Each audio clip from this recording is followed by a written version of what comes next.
Good morning dear student. मैं सोनाली स्वागत करती हूँ मेरा चैनल बायोलॉजी विद सोनाली में।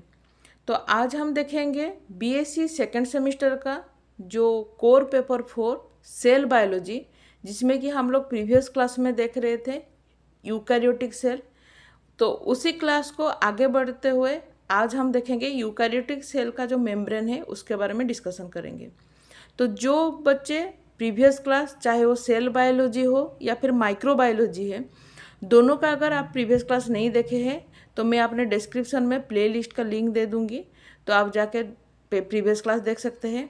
इसके अलावा आप मेरे टेलीग्राम चैनल पर भी ज्वाइन हो सकते हैं, तो उसका लिंक भी मैं अपने डिस्क्रिप्शन में दे दूंगी। तो आज हम देखेंगे मेम्ब्रेन, जो कि यूकैरियोटिक सेल में किस तरह से मेम्ब्रेन रहते हैं उसके बारे में डिस्कशन करेंगे। तो उससे पहले जो भी बच्चे मेरे क्लास में नए आए हैं, अगर आप मेरे चैनल को सब्सक्राइब नहीं किए तो सब्सक्राइब कीजिए, और अगर आपको ये क्लास बहुत हेल्पफुल लगा तो एक लाइक और शेयर कीजिए, क्योंकि आपका लाइक मुझे मोटिवेट करता है। तो देखिए, मेम्ब्रेन अगर हम लोग प्रीवियस क्लास में भी देखे थे कि जितना भी यूकैरियोटिक सेल होते हैं सभी का मेम्ब्रेन होता है, ठीक है। The cell is cover by protective barrier called membrane और प्लाज्मा मेम्ब्रेन, जो कि मैं आपको पहले भी बोल चुकी हूँ कि जितना भी सोचे ये यूकैरियोटिक सेल है, तो ये यूकैरियोटिक सेल का जो आउटर कवरिंग जो इसको प्रोटेक्ट करता है, ठीक है, इसको मेम्ब्रेन या फिर प्लाज्मा मेम्ब्रेन बोला जाता है। दिस मेम्ब्रेन इज पोरस, मतलब इसमें छोटा छोटा सा ऐसा होल रहता है, पोरस होता है, इलास्टिक होता है ये, ultra thin semi permeable by layer, मतलब ये इसमें छोटा छोटा सा छेद रहता है जिसको पोरोस बोला जाता है। इलास्टिसिटी इसका रहता है, इलास्टिक रहता है, ठीक है। किसी भी तरह का इंटरनल या फिर एक्सटर्नल अगर प्रेशर से आए तो उस प्रेशर को ये हैंडल कर सकता है।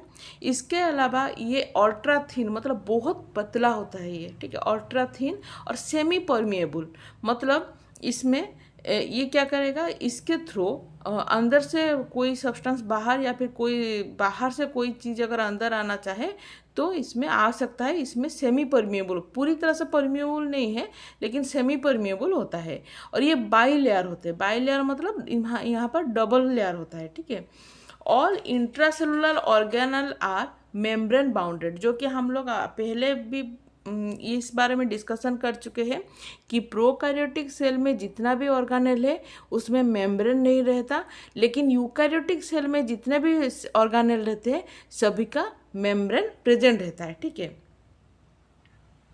तो इम्पोर्टेंस ऑफ मेम्ब्रेन, तो मेम्ब्रेन का क्या इम्पोर्टेंस है उसके बारे में डिस्कशन करेंगे।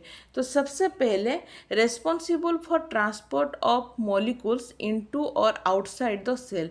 सबसे पहले तो अगर ये मेम्ब्रेन रहा तो मेम्ब्रेन का तो एक काम है कि अंदर से बाहर या फिर बाहर से अंदर कोई भी मॉलिक्यूल अगर ट्रांसपोर्ट होना चाहे तो वो ट्रांसपोर्ट होने का जो रेस्पॉन्सिबल है वो मेम्ब्रेन के ऊपर ही रहता है, ठीक है।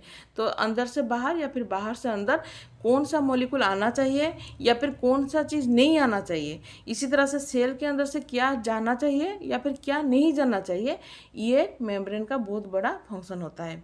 सेकेंड है it promote intracellular traffic by transporting molecule from one organelle to other, मतलब ये एक तरह का क्या करता है कि कितना ट्रांसपोर्ट हो सकता है मॉलिक्यूल एक ऑर्गेनेल से दूसरे ऑर्गेनेल में। मतलब सोचिए, अगर ये एक सेल है, सेल के अंदर दो ऑर्गेनेल होता है, सोचिए ये एक ऑर्गेनेल है, ये एक ऑर्गेनेल है, दो तरह। ये आपको यूकैरियोटिक सेल में मैं डिफरेंट टाइप ऑफ ऑर्गेनेल के बारे में डिस्कशन कर चुकी हूँ।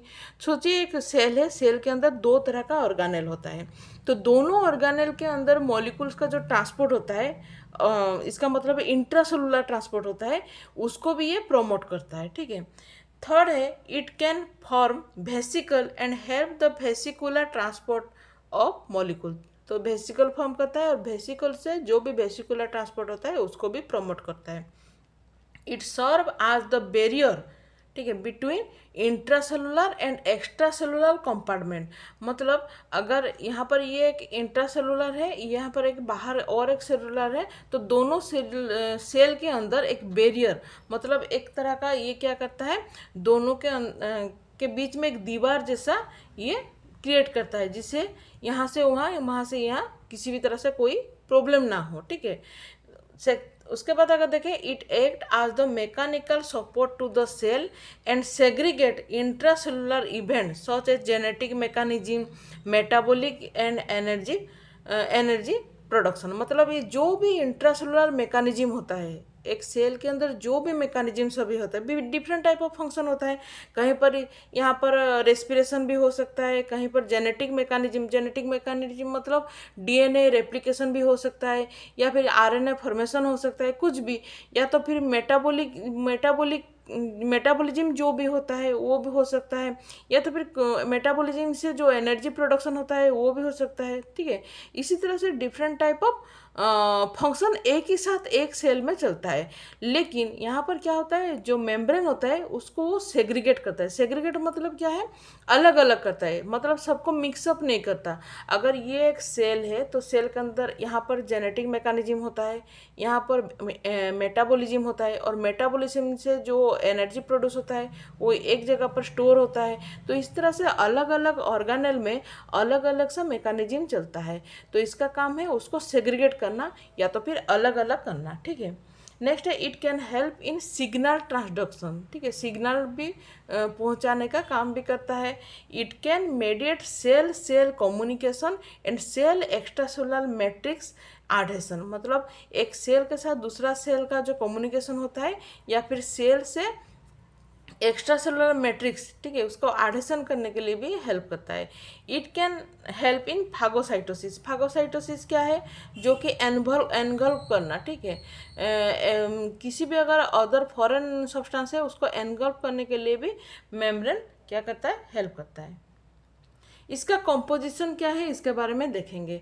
तो जो main composition of membrane is lipid and other component like protein and carbohydrate. Main तो लिपिड है, लेकिन प्रोटीन और कार्बोहाइड्रेट भी रह सकता है। तो लिपिड में किस तरह का कंपोनेंट होता है, फॉस्फोलिपिड, ग्लाइकोलिपिड या फिर कोलेस्ट्रॉल रह सकता है। वहीं पर प्रोटीन में integral protein, peripheral protein, membrane bound enzyme and receptor, और कार्बोहाइड्रेट्स में ग्लाइकोलिपिड और ग्लाइकोप्रोटीन। मतलब क्या होता है, यहाँ पर कार्बोहाइड्रेट डायरेक्ट नहीं रह सकता, ये किसी के साथ तो किसी के साथ कम्युनिकेट करके रहता है। जैसे कि लिपिड के साथ रहेगा तो ग्लाइकोलिपिड, प्रोटीन के साथ रहेगा तो ग्लाइकोप्रोटीन। ठीक है, इस तरह से इसका कंपोजिशन रहता है। तो हम लोग देखेंगे सबसे पहले लिपिड। ठीक है, lipid are ester polymer of fatty acid. मतलब अगर ये फैटी एसिड है तो इसका इस फैटी एसिड में जितना भी ये जो भी है, ये सभी एक एक क्या होता है, एमाइनो एसिड होता है। ये सभी एमाइनो एसिड एक एक पॉलीमर या बन के फैटी एसिड प्रोड्यूस करते हैं। ठीक है, the lipid molecule are arrange in the lateral fashion. जैसे कि मैं अभी थोड़ी देर पहले बोली, इस तरह से एक लैटरली ऑर्डर में ये रहता है, फॉर्मिंग ए मोनो लेयर। ठीक है, एक लेयर रहता है, और two such monolayer are arrange in a tail to tail fashion forming a bilayer. मतलब अगर इस तरह से दो लेयर एक साथ रहेंगे तो उसको बाय लेयर भी बोला सकता है। The by layer form the membrane structure. इसी तरह से अगर लिपिड का दोनों इस तरह से दो लेयर रहता है, ठीक है, तो दो लेयर रह के क्या होता है, मेम्ब्रेन का स्ट्रक्चर का फॉर्मेशन करता है। Lipid bilayer has two type of movement, एक है लैटरल डिफ्यूजन मूवमेंट और एक है ट्रांसलेशनल मूवमेंट। ठीक है, इस दोनों को बस इतना ही याद रखिए कि किस तरह से मूवमेंट होता है। एक लैटरल डिफ्यूजन होता है और एक ट्रांसलेशनल मूवमेंट होता है। There are 3 types of lipid found in the membrane, जैसे कि फॉस्फोलिपिड, ग्लाइकोलिपिड, कोलेस्ट्रॉल। ठीक है, 2-3 तरह का यहाँ पर लिपिड मिलता है। Phospholipid are amphiphilic. अच्छा, एम्फीफिलिक क्या है, एम्फीफिलिक मतलब ये बोथ वाटर सोल्यूबल भी हो सकता है और इनसोल्यूबल भी हो सकता है। ठीक है, मतलब जहाँ पर लिपिड ये इस तरह से फॉस्फोलिपिड इस तरह से है जो कि वाटर के साथ भी सोल्यूबल हो सकता है, या तो फिर इनसोल्यूबल भी हो सकता है। तो इसीलिए इसको एम्फीफिलिक मॉलिक्यूल बोला जाता है। ठीक है, नेक्स्ट है, each phospholipid is made of a hydrophobic hydrocarbon tail and hydrophilic polar head। इसको याद रखिए, जो अगर ये एक फॉस्फोलिपिड है तो इसका अगर ये टेल पार्ट है और ये अगर हेड पार्ट है, तो ये जो टेल पार्ट है ये हाइड्रोकार्बन टेल से बना होता है, हाइड्रोफोबिक हाइड्रोकार्बन टेल से बना होता है। उसी तरह से अगर हेड को देखें तो हाइड्रोफिलिक पोलर हेड से बना होता है। ठीक है, bacterial cell membrane is made, इसको देखिए, इसके बारे में मैं जब आप लोग आगे पढ़ेंगे मॉलिक्यूलर बायोलॉजी, उसमें वहाँ पर डिटेल में आप लोग पढ़ेंगे। अभी बस इतना ही याद रखिए। Bacterial cell membrane is made of phospholipid types only. देखिए यहाँ पर एक चीज़ याद रखिए कि अगर बैक्टीरियल सेल आया तो बैक्टीरियल सेल जो मेम्ब्रेन है वो सिर्फ और सिर्फ फॉस्फोलिपिड से ही बना होता है, यहाँ पर कोई कोलेस्ट्रॉल नहीं रहता है, ठीक है। Eukaryotic cell are made of mixture of different type of phospholipid, ठीक है, डिफरेंट टाइप ऑफ फॉस्फोलिपिड से बना होता है and large amount of cholesterol, ठीक है, और ज़्यादा से ज़्यादा कोलेस्ट्रॉल से बना होता है। देखिए अगर आपको मेरा क्लास अच्छा लग रहा है तो एक ज़रूर लाइक कीजिए, और आपको क्या अच्छा लग रहा है मुझे कमेंट बॉक्स में भी आप ज़रूर बोलिए कि आप कहाँ से बोल रहे हैं और आपको कैसा लग रहा है मेरा क्लास, और अगर कुछ इम्प्रूवमेंट की चाहिए तो वो भी मुझे कमेंट में बोलिए। नेक्स्ट है प्रोटीन। देखिए प्रोटीन है membrane have two types of protein. देखिए एक है पेरिफेरल प्रोटीन होता है और एक है जिसको कि हम लोग एक्सटेंसिव प्रोटीन भी बोलते हैं, और सेकंड है इंटीग्रल प्रोटीन या तो फिर इंट्रिंसिक प्रोटीन। मतलब दो तरह का, अगर बाहर की तरफ है पेरिफेरल प्रोटीन जिसको एक्सटेंसिव प्रोटीन बोला जाता है, अंदर की तरफ है इंटीग्रल प्रोटीन और इंट्रिंसिक प्रोटीन बोला जाता है। Peripheral protein are loosely bound. अगर ये प्रोटीन का होगा, देखिए ये लूजली बाउंड होता है, मतलब ढीला ढाला सा बाउंड होकर रहता है to form membrane and are easily dissociable. मतलब अगर लूजली बाउंड है मतलब कहीं पर भी ये अलग भी हो सकता है, ठीक है। Integral protein are tightly bound. वहीं पर अगर हम लोग देखें तो इंटीग्रल प्रोटीन टाइटली बाउंड होते हैं, एक दूसरे का बहुत जोर से ये लोग एक दूसरे को कस के जकड़े हुए रहते हैं, ठीक है।